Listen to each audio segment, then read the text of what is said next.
Namahagi ng tulong itong si Senador Robin Padilla sa mga ilang mamamahayag at mga stuntman sa pelikulang Pilipino at mga teleserye na labis na naapektuhan ng pandemya dulot ng COVID-19 na ngayon pa lamang nagsisimula na makabawi sa kanilang mga kabuhayan.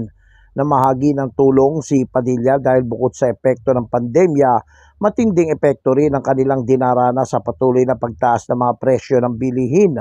Mahigit sa 1,000 mga miyembro ng media at mga stuntman ang dumating sa Quezon City Hall Plaza upang mabigyan ng ayudang tulong ni Padilla sa tulong na rin ng Department of Social Welfare and Development o DSWD.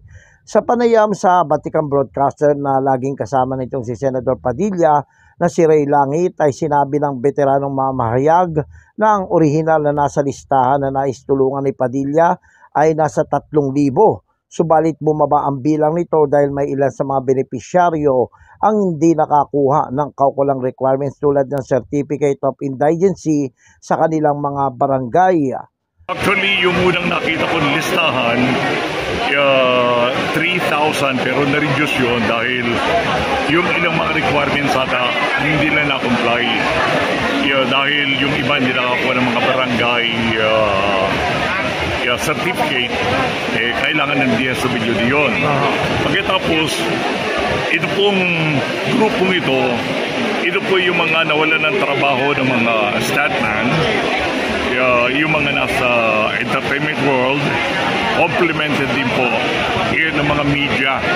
Ay alam naman ho ninyo, ang mga field reporters po, halos katiting lang po ang natatanggap niyan. Yung iba, kung tawagin po ay stringer.